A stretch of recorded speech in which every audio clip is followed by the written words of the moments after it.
Chapter 1. Theorizing and trying the so-called optimal food diet. So when I wanted to figure out how I could make my own body function optimally, I first looked at the food I needed to eat in order to do so. And I reasoned that in order for my body to run optimally, I simply needed to give it the optimal food to run on. In the same way, a gasoline-powered vehicle runs optimally on gasoline and gasoline only. Which was a lesson that I learned from a story by my primary school teacher about how he ruined his family's vacation by using the wrong fuel for their car. Because while his wife was driving them to their destination, they got low on gas and stopped at the local gas station. Now, since he had never learned much about cars, let alone how they would run optimally, he didn't really know that a car needed a specific fuel to run optimally on. And so when they stopped at the gas station to pump some fuel into their gasoline-powered vehicle, and his wife asked him if he could do it, you can probably already guess what type of fuel he put in. Yeah, not the right one. He put diesel into their gasoline-powered car. And then after a while driving, the car started to malfunction and eventually even broke down. And when I looked back on the story, the lesson I took away from it was that if I wanted to know how my own body as my vehicle would run optimally, then I also needed to put the fuel into it that it was specifically designed for, and preferably from the moment I first started using it. And that the more wrong fuel I would use instead, the higher chance I would create for my body to also stop functioning optimally, or to even break down completely. And so I wondered if there was a way that I could figure out what fuel my human body was designed for, and therefore on what fuel it would function optimally on. And after I made the comparison to vehicles, I then decided to look closer at animals in their natural environment that were the healthiest and best functioning, and how I could figure out what fuel/food their bodies were designed to run on. And I found that wild animals that were instinctively attracted to and functioned optimally on a specific diet, like primarily grass, meat, or fruit, all had specific physical characteristics or physiology designed for obtaining and digesting that specific optimal diet. And I found it interesting that while we as a human species have still struggled to find the optimal diet for our own body, all the other species in nature were still able to function optimally, eating primarily the foods that they were instinctively attracted to, with them likely knowing a bit less about nutrition than we do.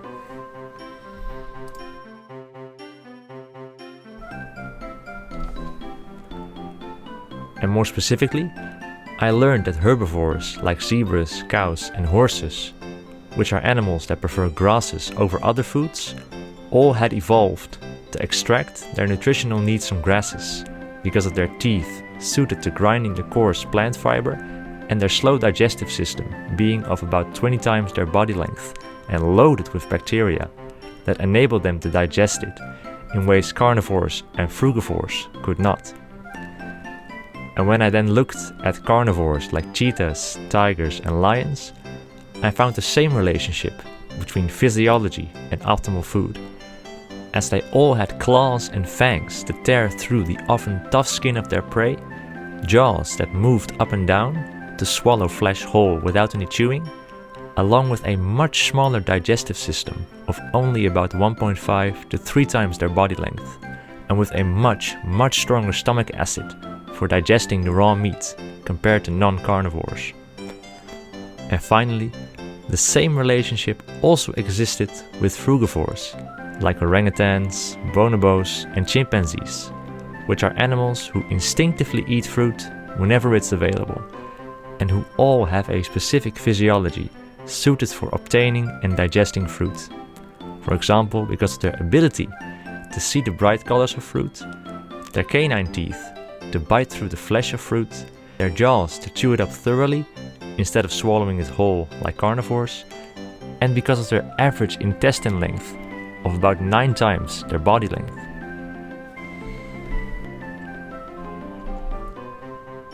And according to Jane Goodall, chimpanzees in particular prefer figs above everything else. In fact, the nearly 160 chimps living in the Chimpunga sanctuary consume about 17,000 kilos of food every month, being mostly figs. That's quite a figure. And when looking closer at this relationship, I also found that when these animals didn't primarily eat the diet their bodies were adapted for, they often got much fatter or maybe even obese, and were also suffering much more from disease, just like we human beings have been for a long time. With cows, for example, the ones who were fed primarily grains along with soy and corn, so-called grain-fed cows, were suffering much more from metabolic diseases than the cows who were fed primarily grasses, so-called grass-fed cows. And because farmers noticed that eating processed food made cows fatter, some of them were intentionally fed these unhealthy processed foods in order to make them more profitable at the cost of their health. And recently, people have also become much more aware of the same problem regarding ducks that ate bread, because people noticed that the ducks that were fed primarily bread also were the ones that developed the most disease, simply because their bodies were also not designed to digest these processed foods. And therefore, I concluded that all animals, including us Homo sapiens, in order to avoid these diseases and function optimally with optimal health, must primarily eat the diet that their bodies were designed for. And so after finding this relationship between physiology and optimal food for optimal health and functioning, I figured that the next step would be to figure out what the physiology of us humans looked like and which type of eater we looked most similarly to, in order to become closer to finding out what food for the human body would be optimal.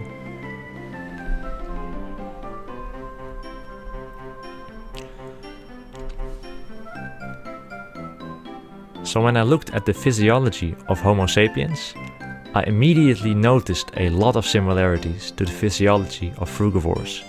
For example, the fact that both humans and frugivores have the ability to see the bright colors of most ripe fruits. They both have canine teeth to bite through the flesh of fruit, with vampires being the obvious exception, and intestines that are about 9 times their body length. And when I looked at myself and the fact that I had a natural attraction to fruit, especially bananas and mandarins, this further indicated that fruit might be the optimal food for my body, because I had this natural attraction to fruit in its natural state, perhaps similar to frugivores, whereas I didn't have this natural reaction to grasses, raw meat, vegetables, or something else in nature that other optimally functioning animals ate naturally. And all these things indicated to me that fruit might be the closest to the optimal food for my human body. But then I was surprised to hear from many doctors and even from some fruitarians that this wasn't necessarily optimal or even healthy, because some of them ended up in hospitals with nutrient deficiencies and illnesses like headaches, vomiting, and other symptoms. And this then logically strongly indicated to me that eating primarily fruit might not be optimal for us. But I still decided to try it out for myself, to eat a diet of primarily the highest quality fruit I could get. And when I then decided to try out the diet, I wondered if a meal of many different fruits or just one single fruit would be better. And I then reasoned that chimpanzees, when they were hungry, would become motivated and energetic to look for a fruit tree, like a fig tree, and then eat a meal of just that type of fruit until they satisfied their hunger. And we can call this meal of one type of fruit a mono fruit meal. And because this way of eating seemed the most natural to me, I also decided to eat primarily mono fruit meals, such as only oranges, apples, pears, and bananas.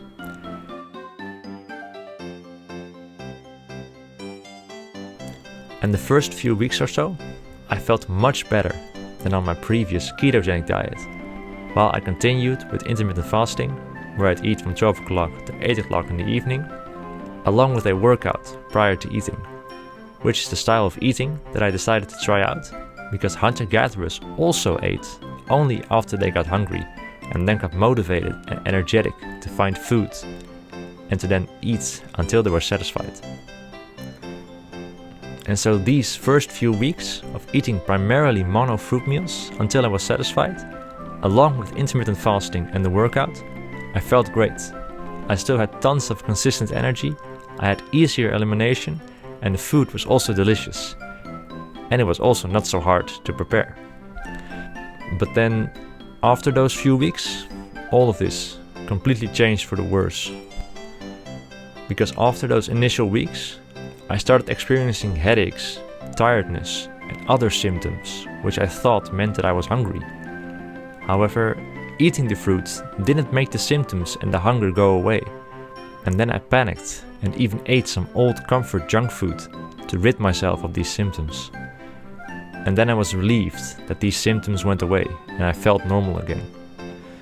But then I remembered that I also felt this way when I first tried intermittent fasting, and the solution there was just to get used to it after a few weeks or so.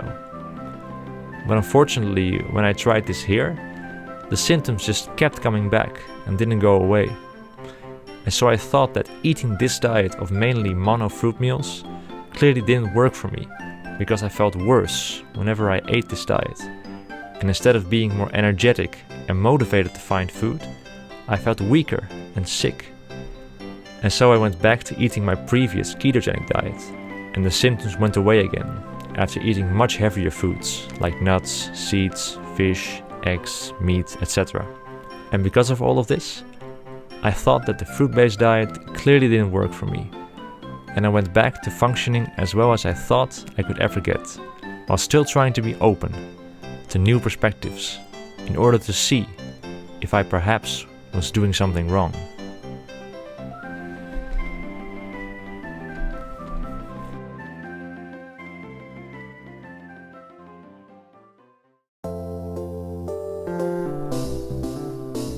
Chapter 2. First, healing the body by water-only fasting is key.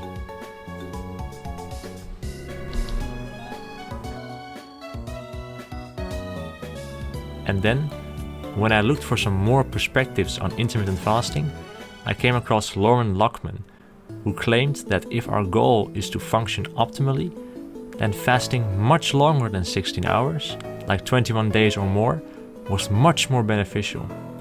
And that eating primarily fruits after having fasted long enough and properly was the best way to become as healthy as possible and to function optimally.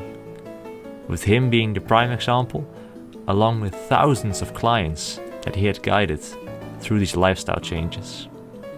And these mind-boggling claims didn't stop there, as he also said that the main reason why most people that switch to a fruit-based diet initially feel bad and have all kinds of symptoms is because fruit is much easier for the body to digest, which means that the body now has the energy to cleanse and heal all of the damage that had accumulated over the years from, for example, eating a poor and heavy diet, living in a toxic environment, abusing substances, etc.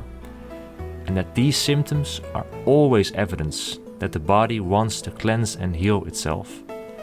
And that if we then want to function optimally, the best thing to do is to give the body the most energy to cleanse and heal itself as fast as possible, which is by simply resting completely, including fasting and drinking enough water, without consuming any calories or nutrients, which he called a water-only fast.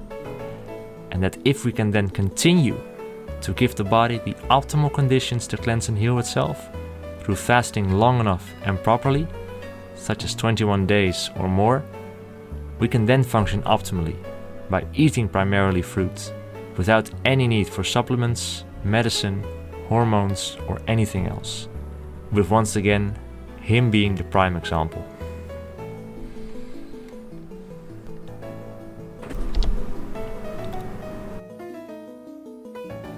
And And when I first heard these mind-boggling and radical claims, while they could explain why so many people didn't thrive on mainly fruit yet, I was still of course very skeptical, because I had never seen people who were healthy that had fasted that long, and 21 days seemed an impossibly long time for the body to go without food.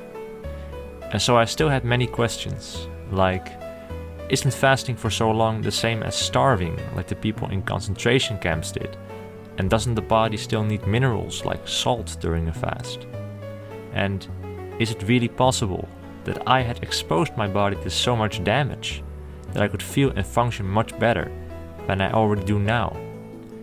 And the last one, can we really get all of our nutritional needs met from eating primarily fruit?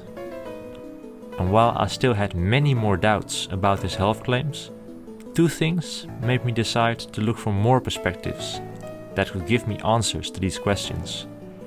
The first reason was the fact that I had already gotten great physical and mental benefits from intermittent fasting and fasting for one day, and that science had proven this was the case because of the increase in human growth hormone that happens during fasting, which is also called the youthing hormone. And the second reason was research by the European Respiratory Journal that concluded that the human growth hormone level was by far the highest during sleep, which is where we also focus on resting as completely as possible by lying down, closing our eyes and fasting, which we then break during our breakfast. And so I started to look for more perspectives on these questions to find the answers.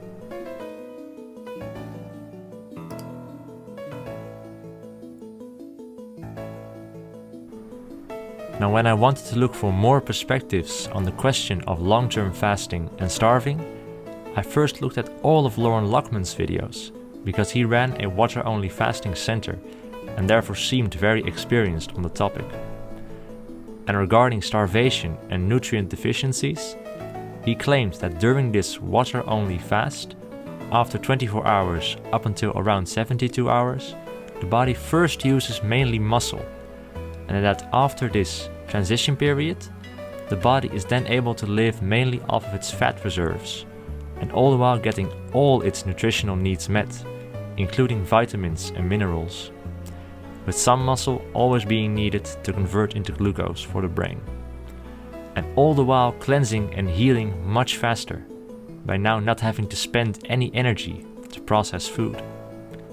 And he explained that starving is when the body is consuming its own vital tissue instead of its fat reserves, which would mean that as long as there's enough essential body fat, there's no starvation going on.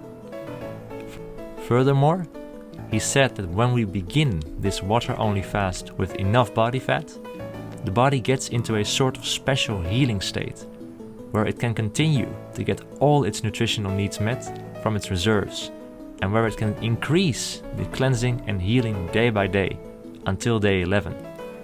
But also a state where processing food unfortunately breaks off this healing state, so that the body must start the process all over again, including consuming muscle first, which are the main reasons why he recommended at least 21 days or more of continuous water-only fasting.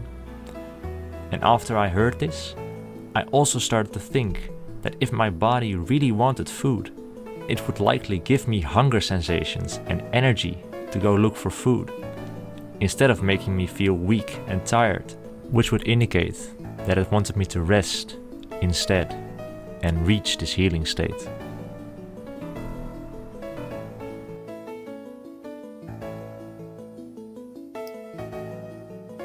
And then I also looked at ancient knowledge regarding fasting, and I came across the stories of Moses, Jesus and Buddha, who were all said to have done extended fasts of up to 40 days, and who were said to have afterwards received divine revelations and insights that they wanted to share, such as the 10 Commandments and the moral teachings of the Sermon on the Mount.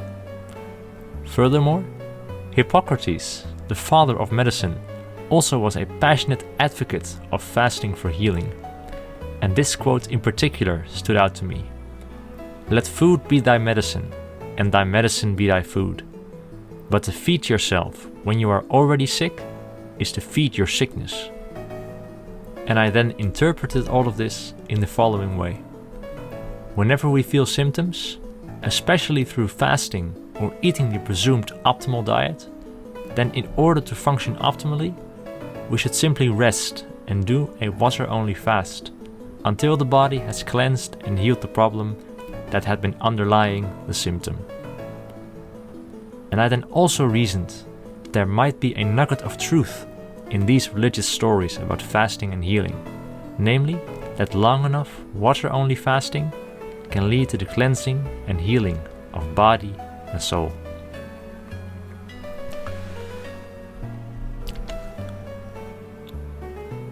And regarding whether I could really feel and function much better than I did both physically and mentally, I again thought about these ancient stories of long-term fasting and mental clarity, and my own increased mental clarity after intermittent fasting. And then after having watched all of Lauren Luckman's videos on diet, fasting and mental health, I also thought it was just fascinating how immensely fit, flexible, strong and healthy he looked at nearly 60 years of age, and how much mental clarity and wisdom he possessed.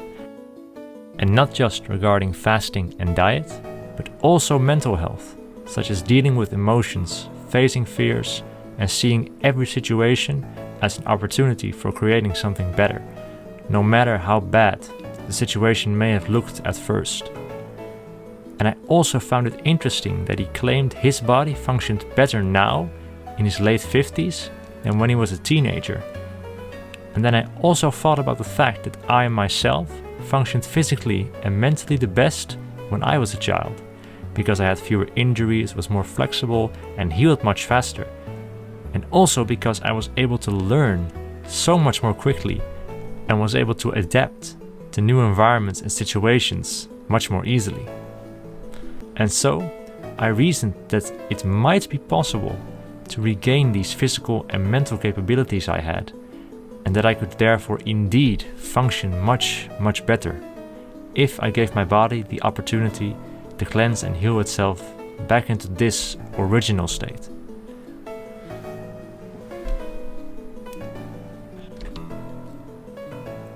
And finally, regarding whether a diet of primarily fruit would meet all of my nutritional needs, including and especially my protein needs, I reasoned that we would need the most protein when we are growing the most. And it turns out that we grow the most as babies, because we can triple in size in just 1 year, and all the while living almost exclusively on breast milk.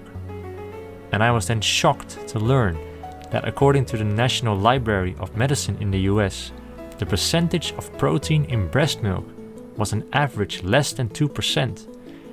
And so I reasoned that if fasting allowed the body to once again become efficient enough to be able to use the relatively little protein in fruit to get its protein needs met, this could explain why people like Lauren Luckman and our closest primate relatives could get all the necessary macronutrients, including protein, and all the other vitamins and minerals from eating primarily fruit, and that I could then make my own body efficient enough again as well, to be able to get all of my nutritional needs met from eating primarily the food that my body was designed for. And so, I reasoned that letting my body cleanse and heal itself first might be the key to being able to function optimally while also eating primarily mono fruit meals.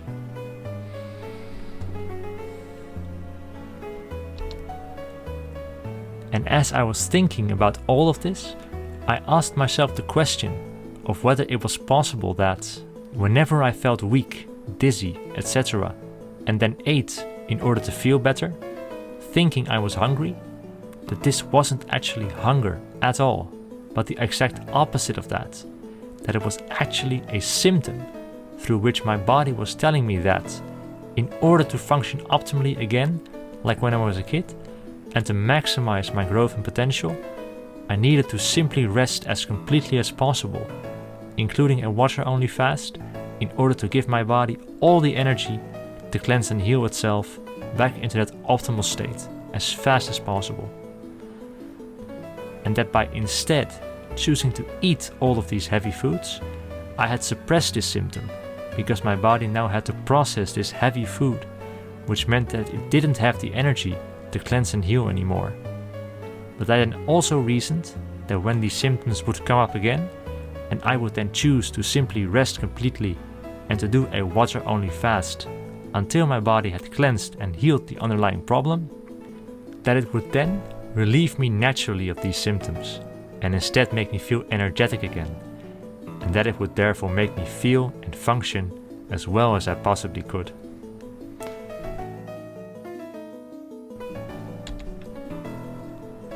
And since I knew that animals in nature can also get symptoms, I wondered if they not only instinctively ate their optimal diet, but also instinctively rested and fasted when they had symptoms, because of sickness or injuries, for example. And I learned that when cats and dogs get seriously injured, they would indeed instinctively lie down and not consume any food, sometimes for days, until they felt better, even when food was put right in front of them. Furthermore, I also remembered that when I was a kid and I got sick myself, that I would also instinctively lose my appetite and wanted to rest and drink lots of water, which further indicated that simply resting, including not eating and only drinking water when thirsty until the symptoms were gone, was the best way to handle symptoms in order to function optimally.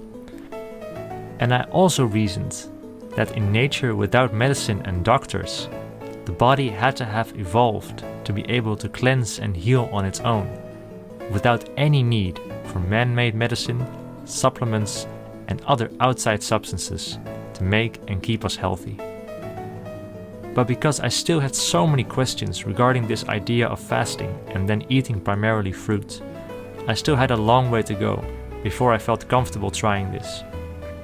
And so I started to look for more perspectives on this process of water-only fasting, and in particular the testimonials of the clients of Loren Lockman, in order to judge them on their credibility.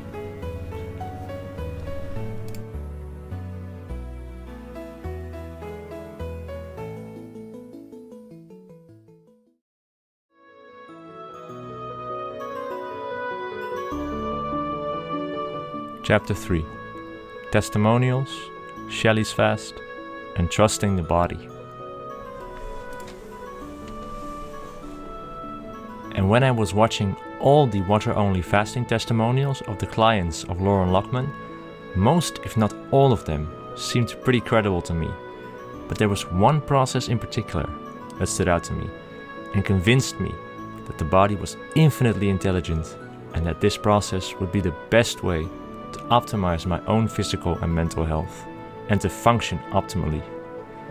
And that was the process of Shelly, whose process I would like to show next. Now, Shelly had been obese for a long time, alongside having had very high blood pressure and having experienced the symptoms of a coming heart attack or stroke in the near future.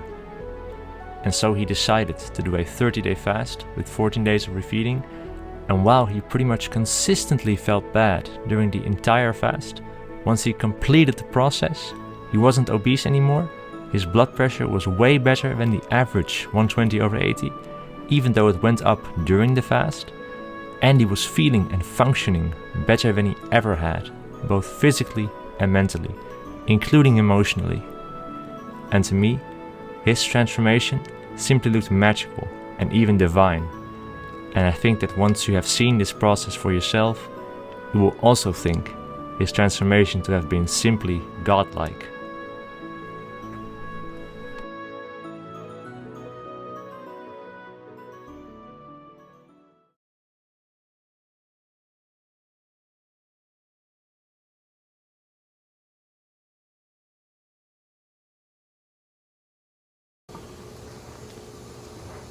Hi, this is Loren Lockman, and I'm coming to you from the Tanglewood Wellness Center at our brand new location. We've just opened yesterday at a new location here in Guanacaste, Costa Rica. And I am here with my longtime, 10-year or so friend, and now finally client, Shelly. who's come to us from New England. And we're going to be talking with Shelly throughout his 6-week process about what's going on for him now and how things change for him, so you get a chance to actually see what happens. So Shelly, if you would, first of all, maybe you can tell everybody a little bit about how you came to know about Tanglewood in the first place. I met a friend from work. His name was Jan. He introduced me to raw foods and fasting. And Jan had you come up one time, and we all got together. Several times, actually. Well, starting with, yes, there were several times, absolutely. Right. You made it to one of those times. Yes, I did. Yeah, yep. And it's been great being in touch with you all these years. So it's been about 10 years since we met. Mm-hmm. And you were on the path for a while and then shifted off the path again for a while. Yep. What was it that prompted you to contact me a month or so ago? I had been getting worse, and I went to my son's graduation, had some sort of attack. It was very scary, and I knew that I had a foot in the grave. It was time to do something. It was either that or surgery, and surgery just not the answer. Okay. And you're talking about, for everybody's benefit here, because you and I both know this, but you have a history of heart issues in your family. Mm-hmm. I know this is painful. You have recently lost your 48-year-old brother. Yep. You lost your father. Yep. You lost your grandfather and several other male members of your family. Yep. And you started to experience heart issues. Oh, yes. So blood pressure was very high, Mm-hmm. some other things going on. That must have been really scary.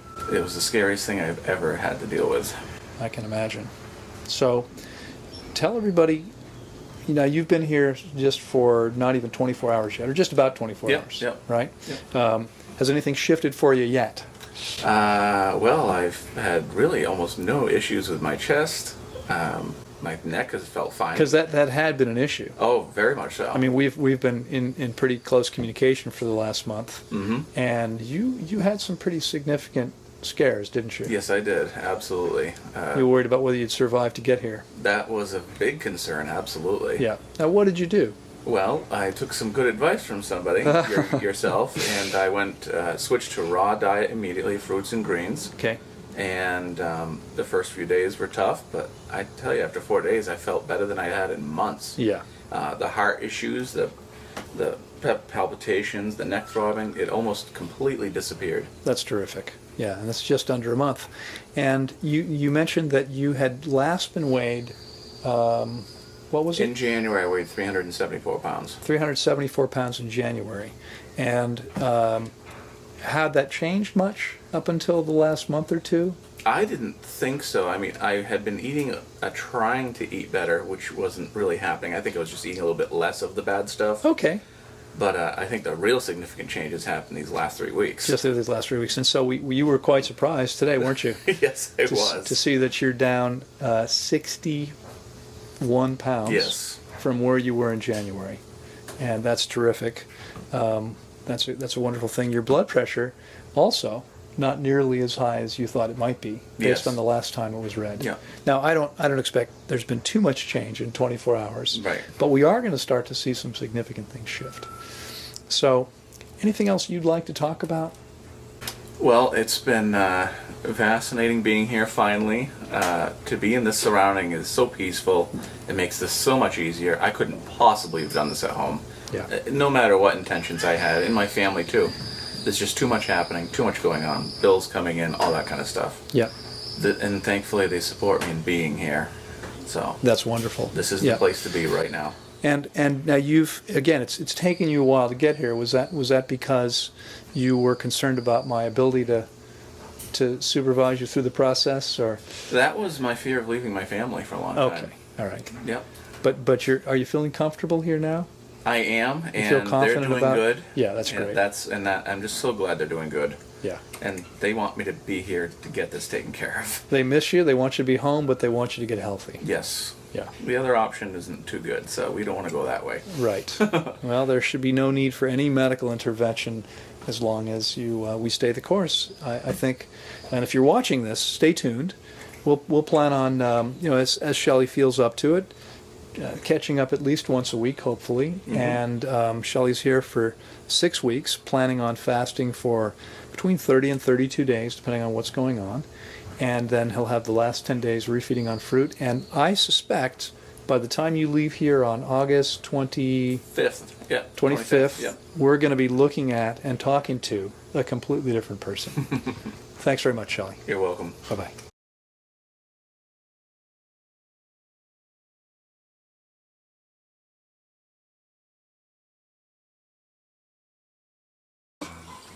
Hi, this is Lauren Lockman, and I'm coming to you from the Tanglewood Wellness Center in Costa Rica. And I'm sitting here this morning, Sunday morning, with my good friend Shelly, who is on the 9th day of his fast. Shelly, we checked in with Shelly a week ago today, and Shelly, you've had a bit of a crazy week, haven't you? Yeah, a lot of ups and downs. And you're having a couple tough days in a row now. Yeah, but with good news, so that makes it better. Yeah. Well, let's start by talking about how difficult it is for you. What are you experiencing primarily right now? Stomach pains and acid reflux. Okay. And so it's pretty uncomfortable. Yeah. Right. Now, over the years, I frequently had people who typically have no experience with fasting tell me that as soon as you stop eating, you must stop eliminating. Do you have any comments on that? 16 times now. You've had 16 bowel movements in 9 days, roughly. It's 9 days. It's roughly 16. I'm not sure if we've got an exact count or not. Yeah. But you're eliminating quite a bit, and as I've told you before, that's not so unusual. It's not typical, but it's certainly not unusual. And although it's been very uncomfortable for you, hasn't it? Yes, very much. And challenging in many ways, and I guess your belly's been upset now for most of the week. Yep. On the other hand, needless to say, if your body wants to expel this stuff, getting it out's not such a bad thing. No, I can't wait till it's done. Yeah, sure. And you mentioned some acid reflux. Yeah, that's over the last 2 days. That wasn't there before. Okay. Now, when you came in, you were dealing with some very specific symptoms around your heart. You had a tremendous amount of pressure in the chest. Yep.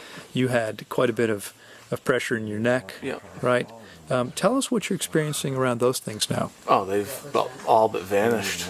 Yeah, that's amazing, isn't it? Well, it is amazing. Well, and in fact, let's now share some of the really exciting news. What happened a couple days ago when we took your blood pressure? It was 120/81. I had a pulse in the 60s. 120/81. That's normal blood pressure.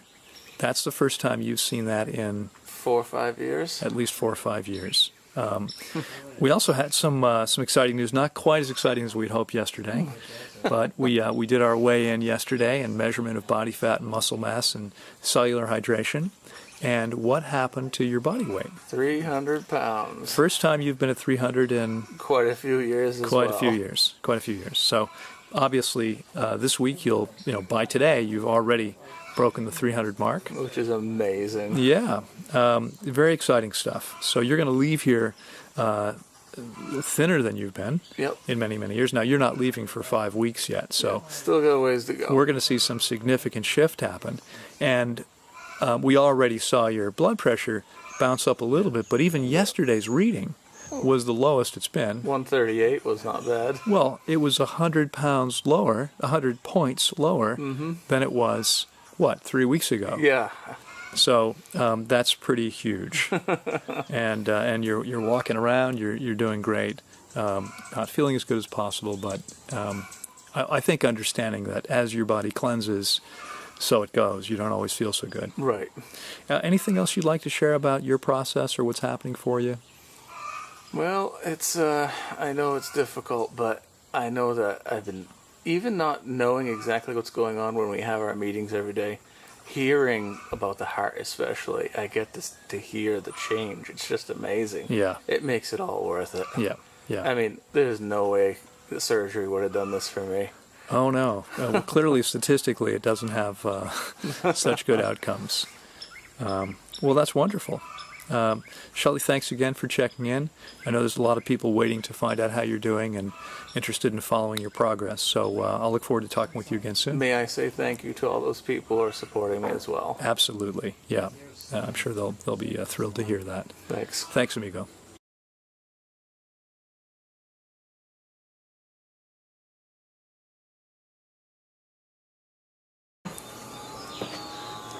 Hi, this is Lauren Lockman, and I'm coming to you from the Tanglewood Wellness Center in Costa Rica. And I'm sitting here today with my very good friend, Shelly. Shelly, how you doing today? Terrible. Terrible. This has been a challenging couple of weeks for you, hasn't it? It sure has. Yeah. But let's start by talking about some of the good news, and then we can talk about is that okay? Yeah. Well, All right. I'm under 290 as of today. You're under 290 as of today, and you haven't been under 300 in how long? At least minimum 2 years. Minimum 2 years, and maybe longer. We also see today blood pressure, pulse pressure spread between systolic and diastolic is lower than we'd like it to be, which probably suggests that you're not getting enough water. We'll talk about why that is in just a minute, having trouble getting enough water in, but still, your blood pressure just 6 weeks ago was 225 over 130, or 135. 135, yep. Right. Today, 107 Over 90? over 90. Yeah. 107. You have gone from having an almost guaranteed of a heart attack or stroke to having virtually no chance of that. Feels good, no anxiety. Yeah. Yeah, and you came in here with tremendous chest pressure, pressure in the neck. Mm-hmm. I mean, you were feeling that's what prompted you to contact me 6 weeks ago in the first place, because having lost many members of your family, you were starting to feel those symptoms yourself. I knew it was coming. Yeah. All right. So there's lots of great news, right? Yes. And although it's it's not a comfortable process sometimes. By the way, I mean we're full here, and so far these 3 weeks you've been the only person in this session that's really having a challenging time. Yeah. So Which I'm glad for the others. Well, and my point is really, if you're watching this, to understand it can be very difficult, as it is for Shelly right now, but it's not always that way. You never know. I mean, if you choose to do this, it could be just as challenging as it's been for Shelly. No, it's hard to argue with the numbers, so I can deal with it. Right. Well, so what has been so challenging about this for you? For quite a while now, I've had all the stomach cramps and diarrhea and stuff, but the most challenging thing lately, 5 or 6 days in a row now, is the nausea. Yeah. Terrible nausea and Right. vomiting. Right. Now, usually, I've noticed over these years, 15 plus years of supervising fast, that when people get nauseous like this, it's almost always because of the presence of bile or mucus in an empty system. You got some confirmation of that the other day, didn't you? Oh yeah. Was that yesterday or the day before? Day before. Day before. So day before, you've been nauseous for several days. Finally, you were able to bring up some bile. Yeah, a couple times. A couple times. And that's a incredibly unpleasant experience, isn't it? Yeah, worse than I ever remember. Yeah. So, now, are you still feeling just as nauseous today? Yeah. Yeah, that's fine. I feel like I need to definitely do something, but it just won't happen. Right. Okay. So that's continuing. Unfortunately, it may continue. You have 10 more days. 10 more days. This is day 22. Yep. Right? You're fasting 10 more days, and it's entirely possible you're going to have this going on. I mean, your liver is clearly doing a tremendous amount of work. Yeah. And it's dumping bile, and that, unfortunately, Shelly is one of those relatively small percentage of people that get very sensitive to the presence of this bile in an empty system, because I can promise you, everybody here is dumping bile. Well, and now I don't have a gallbladder anymore, which probably doesn't help. Well, it probably doesn't help, but it's probably not a huge factor either. It's primarily for storage. Yeah. The bile is made in the liver. It's anyway. It's your liver that's cleansing. That's the primary factor here, I think. That's my belief based on quite a bit of experience with folks like you. And if you're watching this, the great concern with someone who is vomiting bile or anything, mucus, whatever it might be, or has diarrhea on an ongoing basis, is to ensure hydration. And we're also, once a week, we just looked at your cellular hydration, and it's still pretty good. It's not where it was. That's not surprising. It's better than most people. And the reason for that, I believe, is because over these weeks, you've been breaking down body fat at a much faster clip than usual. Right? Now, again, at 287 today, and that's, again, we know that's actually higher than it really is, because I can see from the percentage of body fat that can't be accurate. Your percentage of body fat went up from one week to the next, and that can't happen. You're consuming fat. So what that means is you're probably closer to 280.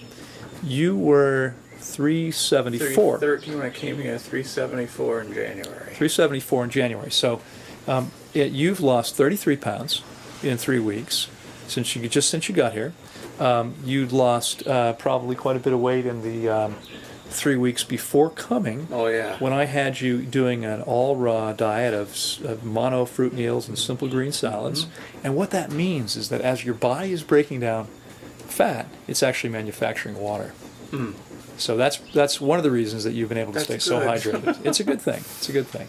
Anyway, is there anything else you'd like to share about what's going on for you? No, but I can't wait to do the next one, and hopefully I'll be able to tell people that the nausea is done. Let me ask you one more question. I hope you'll forgive me for this. Please. You were just talking to me a little bit ago in the kitchen about being so looking forward to being able to play with your children. Yep. That's something you really haven't been able to do for a long time, isn't it? That's right. So this is truly a life-changing. It's also a very emotional change too. I don't know how many times I've had little cries here and there through this whole thing. Yeah. Well, and it's not because of bad things. It's always because I know that what's going on is good. Well, ultimately, whatever the reason is, emotions are natural. They come up spontaneously, and the best thing we can do is experience them rather than suppress them. So I'm glad you've been willing to go through that process. It's difficult. Shelly, yeah, it's difficult, no question. It's especially difficult often for us guys. We're not used to it. Shelly, thanks so much for sharing. I know you don't feel very well, and I'm sure you'd rather be doing something else, but I appreciate it. I know there are many people who've been looking forward to hearing from you again. So I hope they know that I appreciate all their prayers and wishes, because that means a lot to me. Yeah. Thanks. So, okay, we'll see you again soon.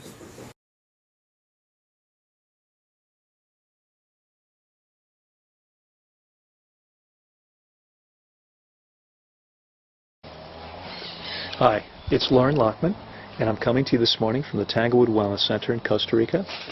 And I'm here this morning with my dear friend Shelly. Shelly, how you doing today? Kind of yucky. Yeah? Yeah. Emotionally great. Okay. Well, physically not so bad either, huh? Well, after the awesome results this morning, which helped to curb my little bit of a panic attack. It's been a challenging couple weeks for you now. Yeah. This morning we saw some vital signs we hadn't seen yet. 118 over 80, I think. 118 over 80. So we've actually had you below 120 quite a few times, but in almost every case it was clear that your blood pressure was artificially low because you hadn't had enough water. Right. Today, for the first time, it looks like that's not the case. Your numbers are actually where they are, and you're below normal for the first time in a long time. Your pulse is 15 to 20 points lower than it's been most of the last couple weeks. Yep. And although you're still experiencing some difficult stuff, it looks pretty good from here. Tell everybody more about what's been going on for you. Well, I've been going through a lot of nausea, of course, still for quite a few days. Yesterday I felt physically pretty good, but about 10 o'clock in the morning it decided to remind me that I still was vomiting. So I went through a pretty unpleasant session of that. But after that, yesterday just got better and better. It was an exceptional day. And I got to sleep before 9. That's terrific. So today is what day for you now? 27. 27 days. That's great. You've got 5 days to go. I can't wait. Yep. And you're doing great. Is there anything else that you're hoping to see shift between now and then? Yeah. Is it okay to bring up emotional stuff? Of course. All right. Well, one of the biggest pieces of baggage I carry with me is beating myself up, and I've really been experiencing a lot of emotional things that have been coming out. that's one of the things I hope that I can work my way through, because that would be just wonderful to let that go. Yeah. Well, again, as you say, you've been working on it. It's been coming up, and you've been dealing with it and experiencing it. You know, it's. I mean, maybe why don't you talk for just a minute about how this process has been for you so far in terms of growth that way. Okay. I've, like many people, as soon as I started to feel any of these emotions, I would quickly squash them because I didn't want to deal with it. Yeah. But I've noticed that fasting's tricky. It sneaks up on you. And, man, the dam has broken open. And I would say in the last week, I'll be standing there talking with you or someone else, and I just feel it come out, and it's okay, and it doesn't bother me. And as I go through this day by day, I start to feel a little better about myself every single day. Yeah. And I haven't liked myself in a long time. Sure. Well, you know, again, I think as you and I were discussing, virtually everybody is dealing with some deep disempowering beliefs. Mm-hmm. And getting to the bottom of those things and really getting clear about what's true about who you are, that's a huge thing, and that's what you've been working on. Mm-hmm. You know, I would suggest that you have a lot to be proud of. You've gone through a difficult process, and so far you're doing great. And you've seen amazing results already. Mm-hmm. And there's no reason to think that that's not going to continue. It will. And so it's just a question of hanging in there and doing what for some people is actually the hardest work. Yeah. Is dealing with this emotional piece. That's been, it sounds silly to say joyful, actually. It's been wonderful to actually be able to handle it and allow it to just be. And Fish has been very helpful, too. It doesn't help having an insane kitty around, does it? He is very helpful. Okay, he's now eating my arm. Okay, buddy, that's about enough of that. Well, Shelly, is there anything else that you'd like to share? No, but I look forward to 5 more days when we do this again. Okay. I hope that we'll do it the last day. Yeah, I mean, it's up to you. We can do it on your last day fasting. We can do it on your first day eating. We could do both.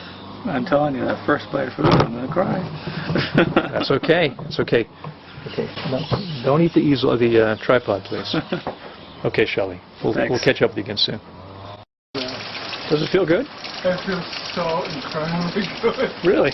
It feels good right here on my gut. Oh, good.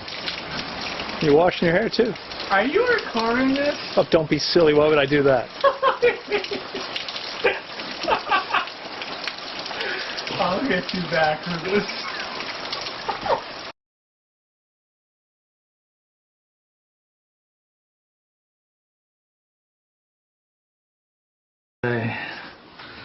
Say a prayer, Okay, Shelly. here we are with Shelly, who is about to have his first bite of food, juicy watermelon, after 30 days fasting. Shelly, you sure you want to do this? You want to go another 3 or 4 months? I'm all set. You're all set. Okay. Next year we'll talk. Little tiny bites. Chew thoroughly. Enjoy completely. How is it? Not too bad? Oh my God. Oh, good. I'm sorry. Good. Congratulations. Great job. Again, you have given yourself and your family, your children, and perhaps your grandchildren a huge gift. Thank you so much. It's been a pleasure, amigo. Enjoy.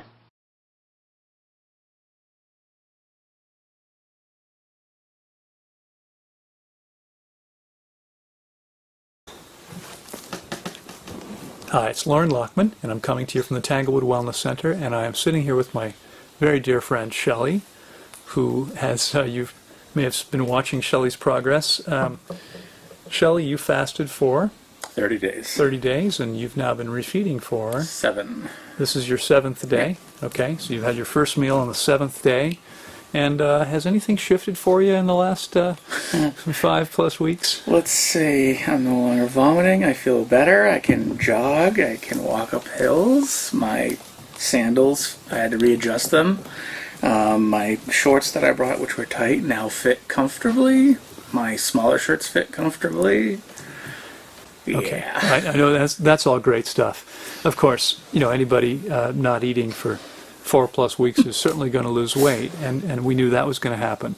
But let's talk about some of the really more exciting things. Again, for anyone that didn't see the very first video here, you came here because you had some pretty significant scares. Yeah, I was on the verge of dying, I believe. Well, you have a family of a history of heart disease in your family. You lost many members of your family To heart attacks, yeah. to heart attacks. Yeah. Your father, your brother, Yeah. and others. Yeah, grandfather. Grandfather. So this runs in the family. That the likelihood or the predisposition to this issue. And you had a couple of mini strokes. Yep. And at 42, you had incredibly high blood pressure. Yep. You were 374 pounds. Yeah, in January, yep. And needless to say, you were experiencing severe discomfort Yeah. and pain in the chest and neck. Mm-hmm. And when we first spoke, we've known each other now for many years, since I was on lecture tour up in your neighborhood maybe 10 or 12 years ago. But when we first talked this time around, maybe 8 or so weeks ago, Yep. you were pretty scared. Yeah, I was. I remember bugging you constantly on the computer because I needed reassurance. I didn't think I was going to make it. Well, I think you had very valid reasons to be concerned. You had wound up, and it happens. You've been very open all along, and I know it's not just me, but I think everybody watching, has been able to connect to you and really appreciate you because you've been willing to be so transparent. And A little embarrassing, but well, it works. we're all human. We all have our foibles, and the fact that you're willing to own yours makes you that much more accessible to somebody. If I can help out somebody, that's what matters. Yeah, it's a beautiful thing. Well, and I think you've talked about this once before. You because when we first met, you weren't nearly that heavy. No, I was 244 at the time. and Right, I was so- eating pretty good. Yeah, so you'd gained another 130 pounds. Yeah. And you've talked about the fact that there was some depression.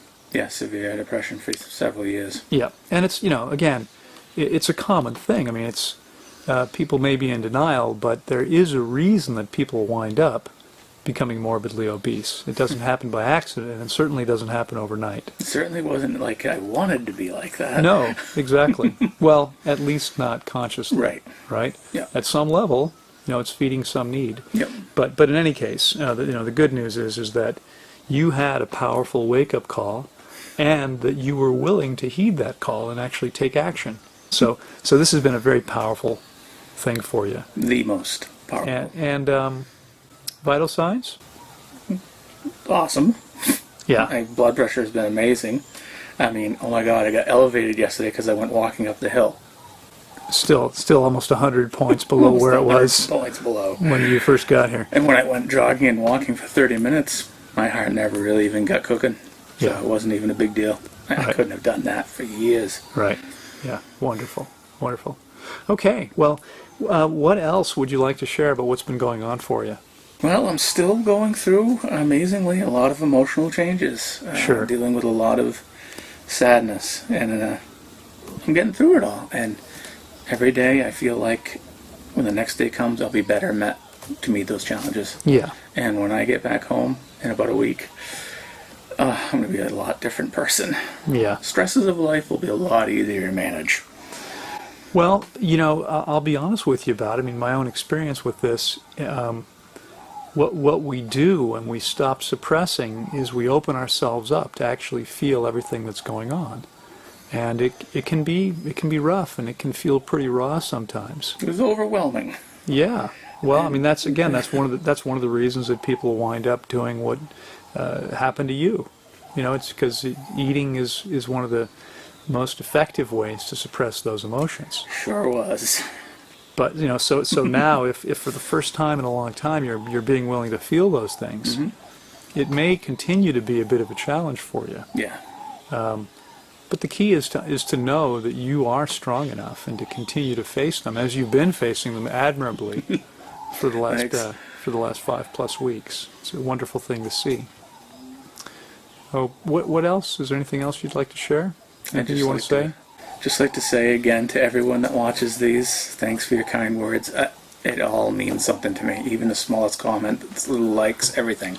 It all matters to me. Yeah. Don't think it doesn't matter, because I pay attention to all of it. Yep. That's great. So thanks to everybody. Okay, Shelly. Well, wonderful to see you looking and feeling so well. You're already a new man. We've got about a week left here, and then I know you'll be looking forward to getting home to your wife and children. But in the meantime, we'll look forward to checking in with you sometime. It'll be less than a week, because in a week you won't be here. Right. So maybe on Friday, in about 5 days. Definitely. We'll do a last check-in, see how you're doing, and then what would be wonderful would be if you're willing to. I already promised once a month. Okay, awesome. So we'll see some once-a-month check-ins. Absolutely. Terrific. Still got to get to 180. Well, it's going to happen. You stick with it. All right. Okay, man. Bye. See ya.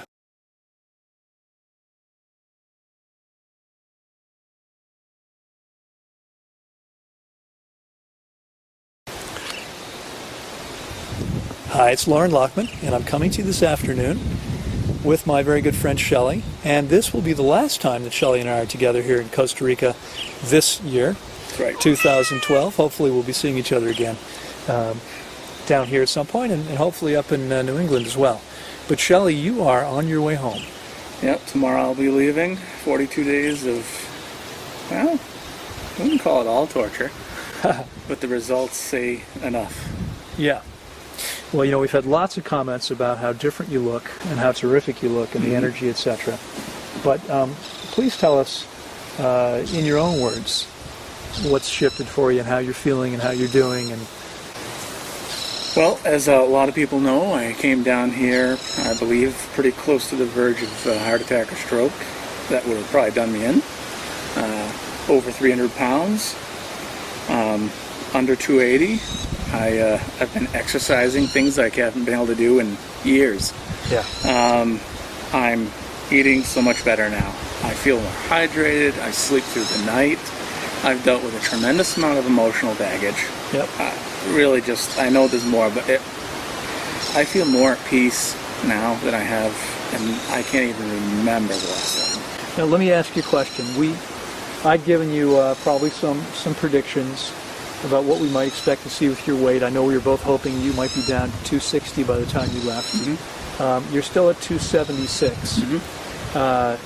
But we've also talked about the fact that, I told you long ago and over the whole process, most people carry a lot of old stuff around. Oh yeah. You've been eliminating a tremendous amount of old waste, haven't you? Yes, I have. It's almost disturbing. Well, old buddy, some people really are full of crap. But you've been getting a lot of that out of your system. Yeah, no, and I can just tell, when I first came here, obviously a much larger gut. Yep. It was solid. Yep. It's much smaller now, still got a ways to go. Yep. It's softer, and I can lean forward without it hurt. Things I can do that I couldn't do before. Oh, I know. It's amazing. It's amazing. Like those exercises, I could never have done that stuff. Well, that's terrific. You're again, you were barely able to walk any length of, and now you're running. Yep. And you went through a pretty intense routine with me today. Yeah, it was good though. I liked it. Yeah. Well, it's terrific. You're one step at a time. Daily routine now. That's what that's going to be. Right. Yep. Great. All right. Well, tell us more. Well, now that I've finished here with all the wonderful things that have happened, and most importantly, besides emotional, the heart rate, the blood pressure, just incredible. Getting back home, I don't have to take aspirin or any of the other crap. Yeah. And I don't have to worry about dying. That's probably the single most incredible Look thing. both ways when you cross the street. Exactly. But no, it's I promise that every month I'm going to put up a video for everybody. And we're just going to keep on the same path. I am not veering away, because veering away goes back to where I just came from. Yeah. And after this fast, I don't want to go through this again. Well, again, you've got a wife and 3 children who love you very much, lots of friends and family that care about you. Mm-hmm. You've got a lot to live for, and you could still have 80, 100 years in front of you. Many, many years. And many people think that's ridiculous. I really believe that. I believe it too, actually. Yeah. And I want that. Yeah, that's great. Yep. So, is there anything else that you'd like to share? Well, again, I think it's very important to let everyone that's seen the videos, commented on Facebook and everything, to know that your words meant a lot to me. Every time I'd hear all of it, Lauren would tell me things that I missed, or I'd see them too. Your encouragement was a big part of me getting through those hard days. It was challenging for you at times, wasn't it? Very much so. Yeah. So I want people to know that it was very important to me, and I'm never going to forget it. Well, Shelly, you did an amazing job. You did something, you fasted 30 days. That's something that very, very few people will ever do, or certainly have ever done. Mm-hmm. And more importantly, it's not the length of time. It's not even what you did. It's the fact that you were willing to take action to change the course of your health and your life, and to start creating what you choose to create. That's right. And you were willing to do something that was difficult. It was scary. Yeah. I know you were terrified. We talked openly about that. And that, in fact, it was even challenging for you to get here and make this happen. And yet I hear from people all the time that say, gosh, it sounds great, but I can't do it. For this reason or that reason.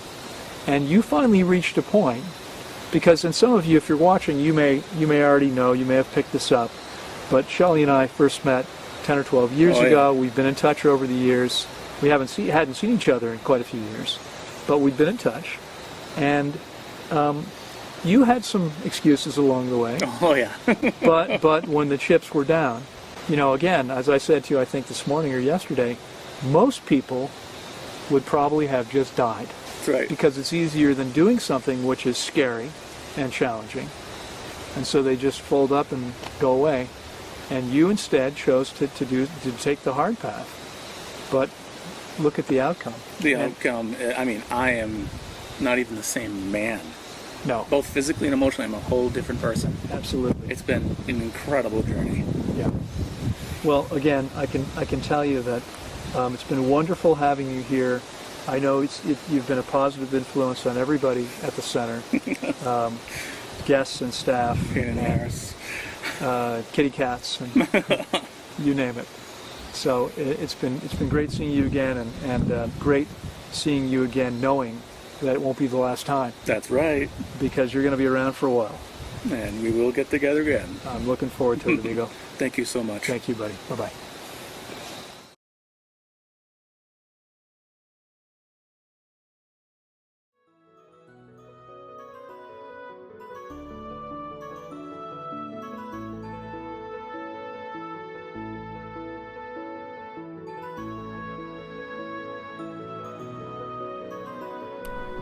And so after I had watched Shelly's process, I felt confident enough to try out the process of water-only fasting. Because I was now certain enough that whenever I would feel bad and weak due to symptoms, that this was simply my body wanting to cleanse and heal. And that only if I felt energetic and motivated to look for food, just like hunter-gatherers would be, then that, and only that, would amount to my body wanting calories, nutrients, electrolytes, etc. And I then also thought about the fact that my body is so complex and so incredible in what it can do, that it had virtually infinite and godlike intelligence with regard to its own needs, and that it certainly had much more intelligence than me or anyone else, and that this was because the body was the end product of billions of years of evolution and improvement through trial and error, and therefore had much more experience than me in virtually every situation regarding how to function optimally. And at that point, I felt confident enough in my understanding that in order to function optimally, instead of suppressing my body's symptoms by eating heavy foods or medicine and to therefore feel better temporarily, I instead needed to simply trust my body's symptoms and listen to my instincts to then rest completely, including fasting and drinking when thirsty, until the moment my body gave me energy again to look for food. And I then reasoned that in order to trust my body, I had to put my own ego aside and trust that these symptoms were signs that I had indeed done enough damage to my body, and that in order to function optimally again, I needed to indeed simply lie down and rest until my body could cleanse and heal all of the damage I had done. And so, in short, I felt confident enough that in order to function optimally, instead of suppressing my own symptoms and especially my own emotions, particularly with food, I simply needed to surrender myself instead to all of my body's symptoms and all its other messages in order to become the healthiest, best functioning and best version of myself.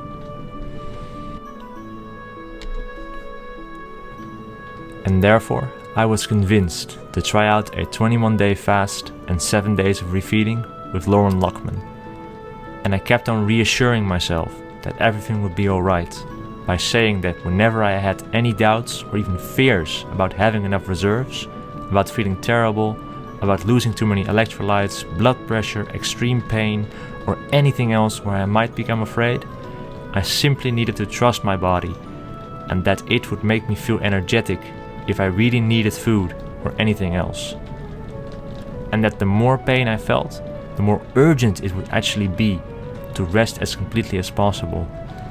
And I was also convinced that my body would always know better and would also never lie to me about what it needed to make me function optimally, and would therefore always take the best care of me. And even though I was still very fearful, I also thought that this was too important not to try as soon as possible, because I was convinced that this process could help so many people to feel and function much better and to maximize their growth and potential. So I just said to myself, just do it.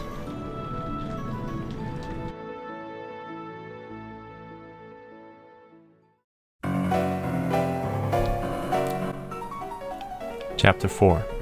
My own 21-day water-only fast.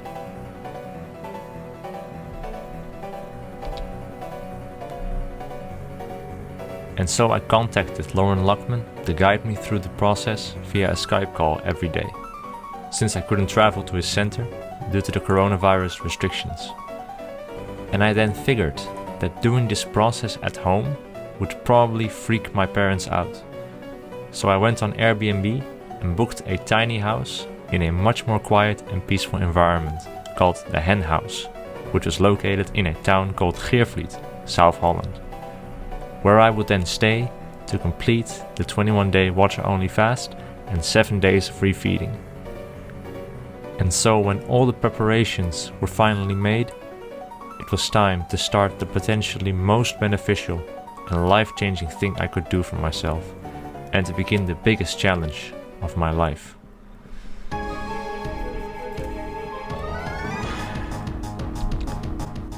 In the first few days, as expected, I felt more tired and weak almost immediately, and so I stuck to my plan of listening to my body by lying down, closing my eyes and resting completely. And while I was doing this, I also focused on feeling my body's symptoms and other signals of cleansing and healing, while also drinking water whenever I felt thirsty. And while I was experiencing a lot of gas and belly symptoms, I also didn't feel any desire to eat whatsoever. I felt satisfied, just lying there, resting, and letting my body take care of me. And occasionally, I also started to think about the prospects of completing the process, to have climbed and conquered the mount of optimal functioning, and likely feeling and functioning much better than ever before.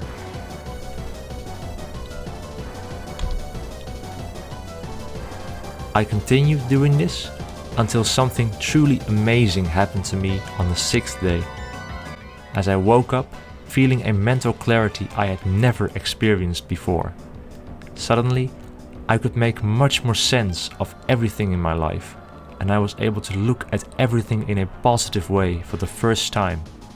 Instead of being anxious to meet people, I felt an excitement to meet as many new people as possible, likely in order to share my experiences to help them and to learn from their experiences as well.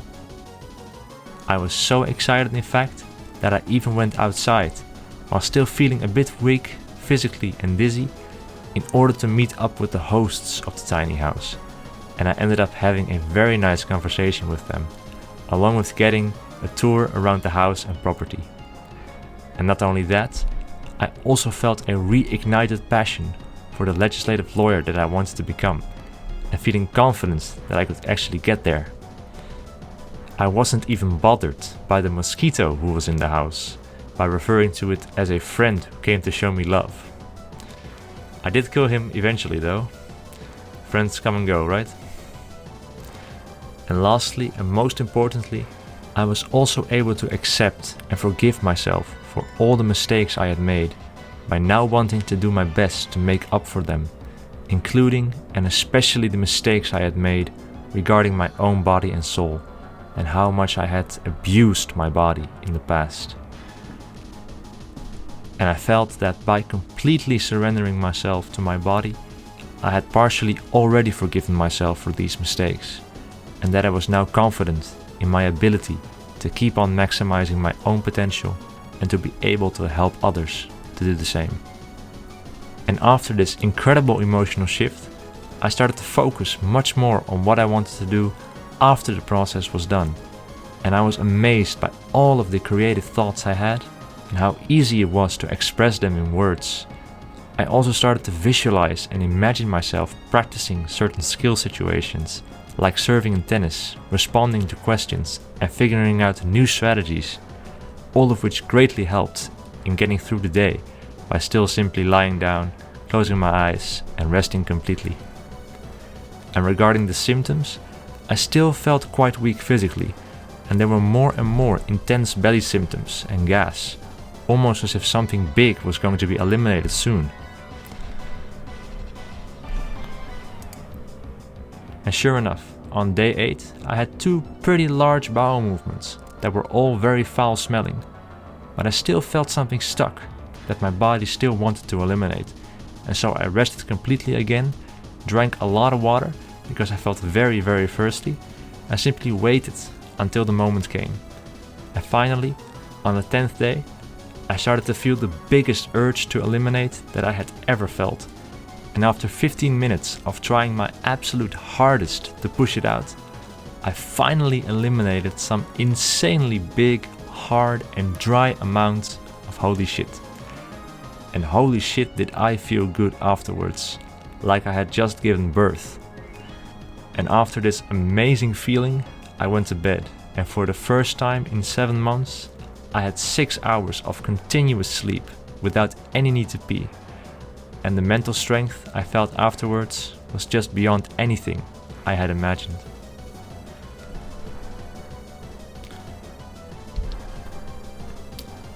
The next few days were pretty much the same as day 6, filled with creativity and bliss and the same weakness. But on day 17, I really started to feel physically weaker and weaker, up until the point where walking around was exhausting. And it also ended up being a very cold few days, and along with the fact that I only weighed around 53 kilograms, being 182 centimeters or 6 feet tall, I was worried about whether or not I had enough fat reserves to keep going. But then I thought about the nature of symptoms again, and I reminded myself that if I really needed to eat to replenish my fat reserves, my body would give me energy and motivation to find food. And that the reason it made me feel weaker instead was because it wanted to strongly advise me to just keep resting as much as possible in order to function optimally as fast as possible as well. Which is precisely what I then did, and just like I expected, I got through it without any issue, still feeling the same mental clarity I had experienced since day 6, up until the very last 21st day. And after the 21st day, I was finally going to break my fast, and I was finally going to see how good I could function mentally and physically.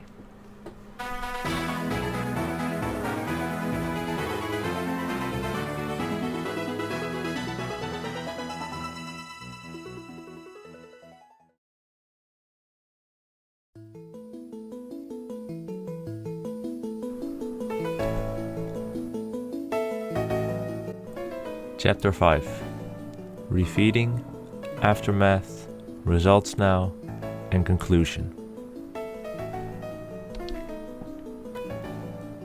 And first of all, I would like to show you this video of me eating the first meal I had in 21 days, which consisted of just 64 grams of Galia melon, which I would then eat one more time that day, and the quantity and frequency of which I increased each day.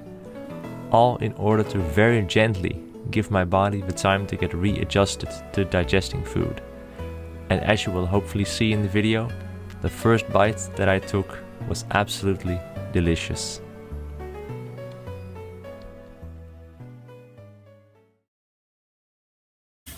Zo, nou, dit is dan. Ik heb mijn 21-daagse water alleen vasten volbracht. En ik ga nu mijn eerste hap nemen van heerlijke Galia bloem. En ik kijk er heel erg naar uit.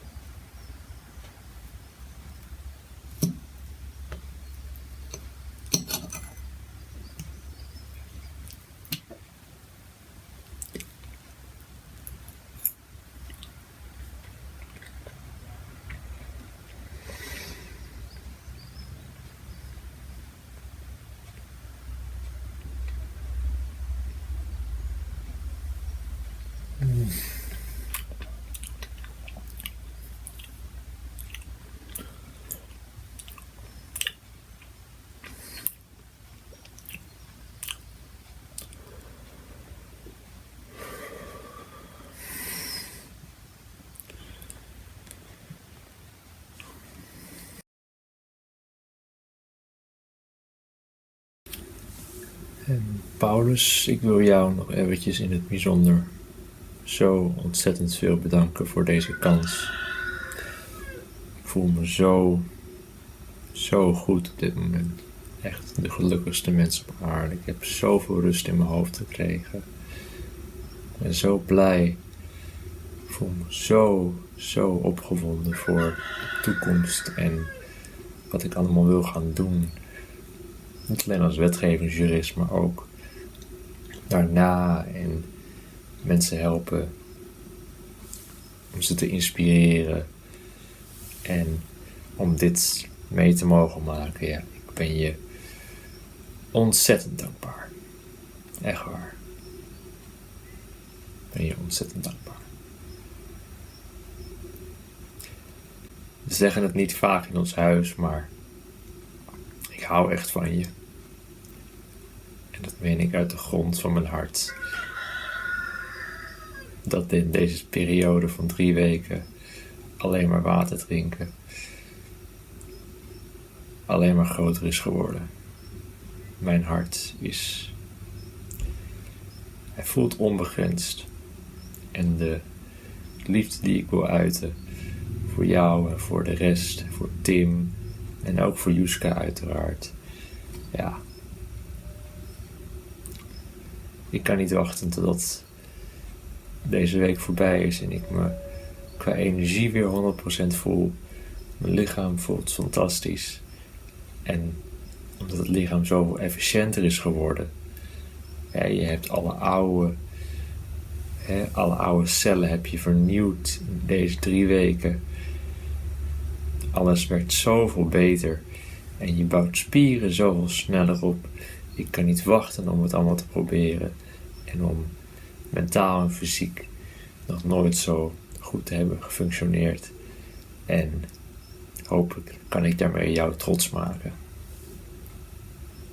Nou, dat wilde ik nog even zeggen. Eet smakelijk.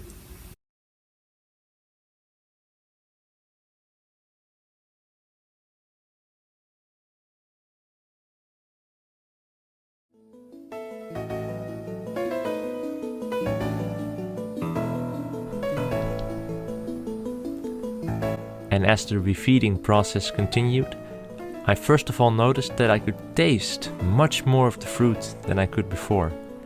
In fact, I now thought that fruit was the most delicious thing that I had ever tasted. And I had seen many testimonials of people experiencing the same thing. And I explained this by thinking that when we have eaten so much processed food with excitotoxins long enough, then we can lose part of our ability to taste some of the flavors. And this could also explain why most people have needed to flavor their foods with salt and pepper. Second of all, I noticed that day by day I started to feel more and more energetic, but I also noticed something amazing happening with my skin.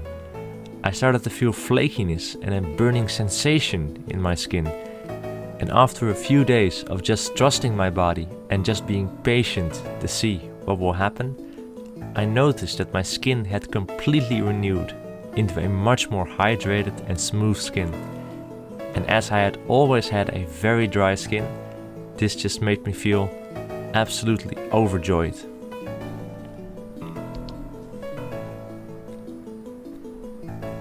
On the fourth day of refeeding, I had enough energy to exercise again, and I started doing 15 minutes of squats and push-ups before every small mono fruit meal, with the idea that in nature we also have to earn our meal by being physically active.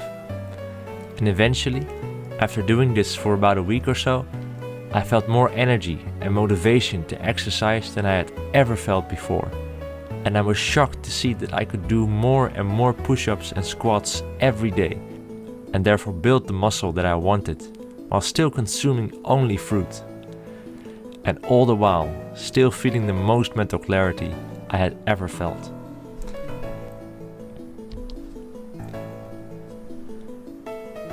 And regarding learning and mental clarity, I noticed that I could now learn and remember everything much more easily and similarly to when I was a child.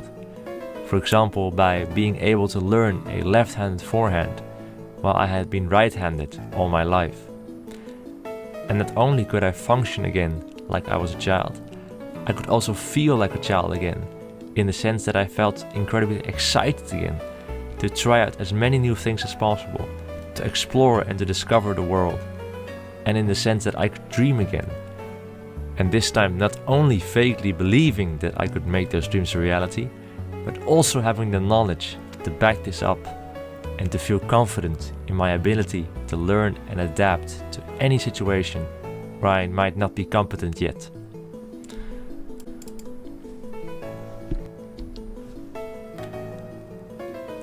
But unfortunately, 3 months later, I started to experience some symptoms of tiredness and weakness in my legs again, along with some discomfort in my sides and some very foul-smelling stool, along with blood that I also experienced during the fasting process. And while it was more difficult this time, because I eventually noticed that trusting my body again by resting and water-only fasting did not really work this time at all. And so I started thinking about what was going on. And I then noticed that when I was trying to help people, for example by sharing ideas for improvement, or when I was talking to my mother who was depressed, I noticed that I had sometimes a surge of energy of sorts. And so I then thought that maybe sharing these ideas with other people through YouTube videos would maybe give me more energy.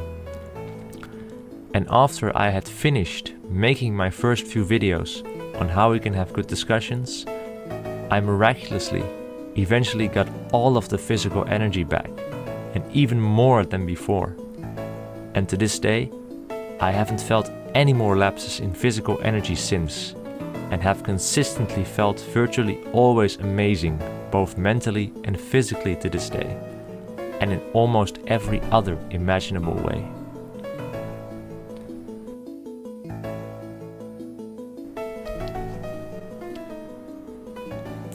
And regarding the idea of what hunger might truly look like, when I started feeling good again and was busy without having eaten for a while, I suddenly felt like I wanted to eat something. And before I knew it, I was racing to the Ecoplaza, a local organic food store, and when I ate some fresh organic blood oranges, it was just bloody delicious, and I felt like I was in heaven. And I continued eating them until I felt like I didn't want them anymore. And when that happened, I realized that this might be the first time of me consciously experiencing true hunger. A sudden pleasant signal from our body to eat, and then making us feel motivated and energetic to find food. Because my body saw at that point there was no need for more energy to cleanse and heal. And so I needed to eat in order to continue to maximize my potential as best as I could. And I also think that me feeling heavenly after eating and feasting on these oranges was my body also telling me that I had found some pretty damn good food. A food on which we can likely continue to maximize our growth and our combined potential of body and soul.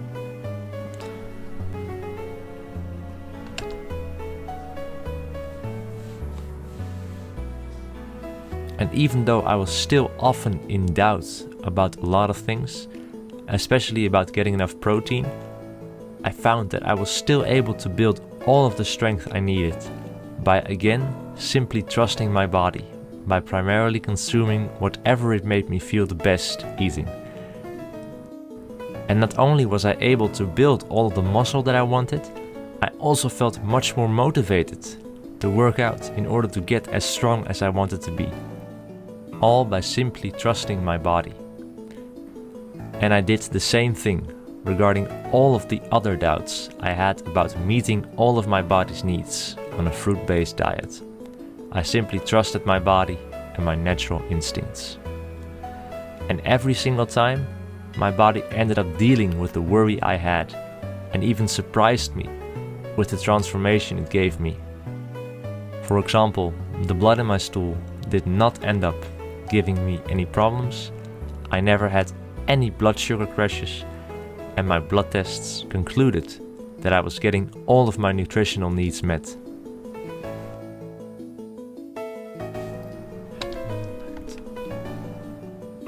Now there are endless other examples of positive shifts that happened to me in those 16 months since completing the fast, including the regaining of my old blonde hair color, the better and more efficient sleep, less body odor, no sunburns, less sweating, more flexibility in my muscles, less dental issues, and my face looking more like it did when I was a kid.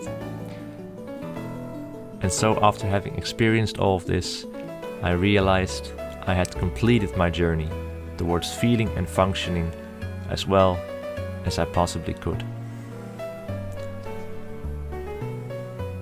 And after I had experienced all of this, I then came to the final conclusion of this video on how I currently think we can function optimally. Namely by listening to all of our body's messages, and in particular the symptoms of disease. And regarding these symptoms in particular, by then simply following our instincts to rest completely, including fasting and only drinking water when thirsty, until the symptoms are gone. And all the while simply trusting in and surrendering to our body and its godly intelligence to know how to maximize our potential. And also, whenever we then might have any doubts about anything regarding our body's needs, such as protein needs, getting enough calories, etc., by then simply trusting our body and following our natural instincts to primarily eat what we are most attracted to, whenever our body makes us feel hungry, in order to function optimally and to become the best version of ourselves. And I also currently think that when we also focus on maximizing our potential regarding our mind and soul, and to learn and grow as much as possible, then we can function even better and are capable of creating and accomplishing anything we want.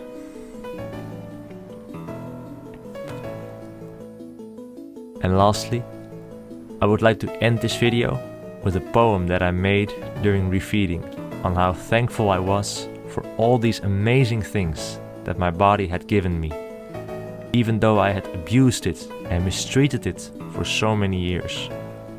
Because as I thought about how my body would always do its best to help me to maximize my potential, no matter how much I had damaged it, I then realized that this was true unconditional love that my body had always shown me.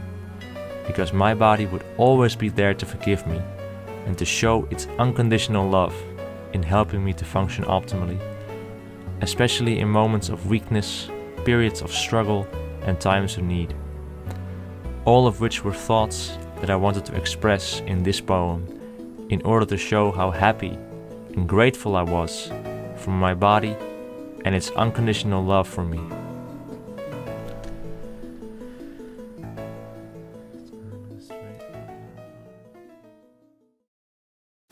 All right, you want to share your poem? Sure. Maybe, corpse pose for long life, ode to the body. You are racing, I am bracing, your chest compressing, my look distressing, your legs strengthening, my patience lengthening, your feet burning, but me not turning. For I've abused you for many weeks, months, and years. Yet you persevered and shed no tears. To hate, deceive, or judge, you never saw any need. You always did your best for me, for you are impeccable with your deed. And now it's time for me to respect your woes by providing you my night with the corpse pose, and to finally allow the full and limitless extent of your unconditional and long life love. Namaste, your humble human inhabitant, Jari.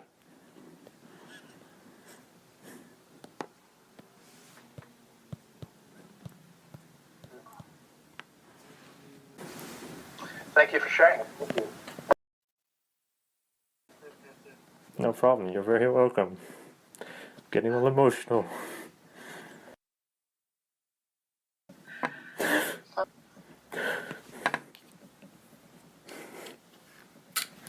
Good?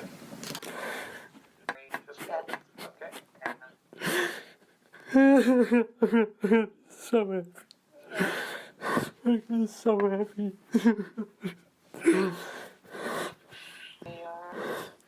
I'm so happy.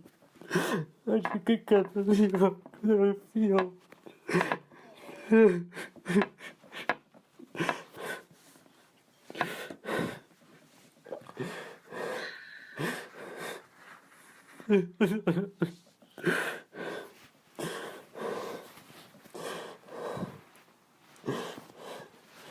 Oh jeez, I'm tinsling like crazy.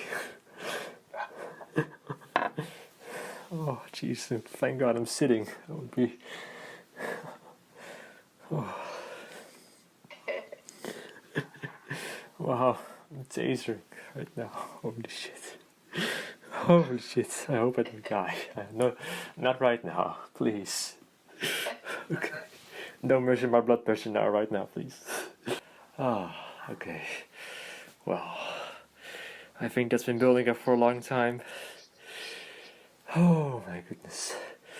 Oh my goodness. Oh my goodness. Oh my goodness. My goodness. My goodness. Oh. Sorry, I think I need a moment here. Holy moly.